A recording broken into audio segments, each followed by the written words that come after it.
தாய் தமிழ் உறவுகளுக்கு வணக்கம். விசிக பிரமுகர்கள் திமுகவுக்கு ஓட்டம், திருமாவளவன் புலம்பல் என்ற தலைப்பில் இந்த காணொளியை காண்கிறோம். விடுதலை சிறுத்தை கட்சி பிரமுகர்கள் திமுகவுக்கு ஓட்டம், திருமாவளவன் புலம்பல் என்ற தலைப்பில் இந்த காணொளியை நாம் காண்கிறோம். 2026 தமிழக சட்டசபை தேர்தல் திமுக கூட்டணியில் விடுதலை சிறுத்தை கட்சி இருந்தது. 25 தொகுதிகள் வரை கேட்டது. திமுக 8 தொகுதிகள் கொடுத்தது. 2 தொகுதிகளில் மட்டும் விடுதலை சிறுத்தை கட்சி வெற்றி பெற்றது. விடுதலை சிறுத்தை கட்சியின் வாக்குகள் திமுகவுக்கு விழவில்லை என்று கூறப்படுகிறது. விடுதலை சிறுத்தை கட்சி வாக்குகள் அனைத்தும் தமிழக வெற்றி கழகத்துக்கு சென்றதாக கூறப்படுகிறது. இதனால் திமுக விடுதலை சிறுத்தை கட்சி மீது அதிருப்தியில் இருந்தது.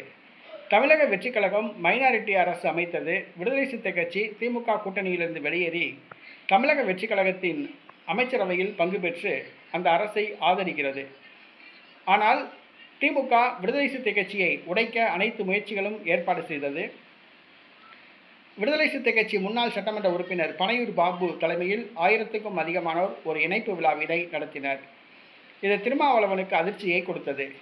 திமுகவை பகைத்து கொண்டால் தங்கள் கட்சியை சார்ந்தவர்களை திமுக தங்கள் பக்கம் இழுக்கும் என்று கருதி திமுகவோடு சமாதான போக்கு செல்வது போன்று அவர் நடிக்க ஆரம்பித்தார்.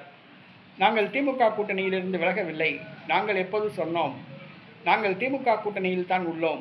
நாங்கள் தவேகா கூட்டணியில் இல்லை.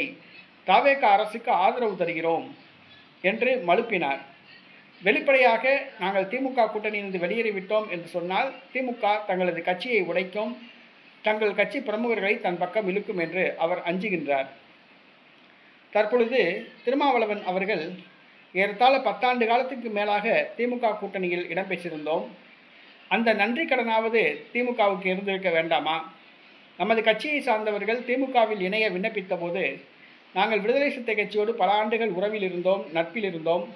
ஆக உங்களை எங்கள் கட்சியில் சேர்த்தால் திருமாவளவன் வருத்தப்படுவார் என்று திமுகவினர், திமுக மூத்த தலைவர்கள் நினைக்க வேண்டாமா என்று தனது ஆதங்கத்தை வெளிப்படுத்தினார்.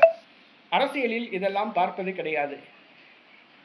கூட்டணியிலிருந்து வெளியேறி வேறு கட்சிக்கு சென்று விட்டால் அவர்களை எதிரிகளாகத்தான் பார்ப்பார்கள். தற்பொழுது விடுதலை சிறுத்தை கட்சி திமுக கூட்டணியிலிருந்து வெளியேறி தவேகா கூட்டணியில் உள்ளது. தவேகாவை உடைக்க அனைத்து வேலைகளையும், விடுதலை சிறுத்தை கட்சியை உடைக்க அனைத்து வேலைகளிலும் திமுக இறங்கியுள்ளது. இது விடுதலை சிறுத்தை கட்சிக்கு அதிர்ச்சியை கொடுத்துள்ளது.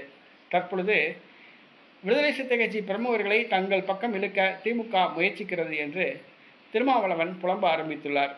ஏற்கனவே விடுதலை சிறுத்தை கட்சியை சார்ந்த மூத்த தலைவர்கள் திமுகவில் இணைய விண்ணப்பித்திருந்தார்கள். அவர்களை காத்திருப்போர் பட்டியலில் திமுக வைத்துள்ளது என்பது குறிப்பிடத்தக்கது. ஆனால் இன்னும் சில நாட்களில் விடுதலை சிறுத்தை கட்சியை உடைக்க திமுக திட்டமிட்டுள்ளது.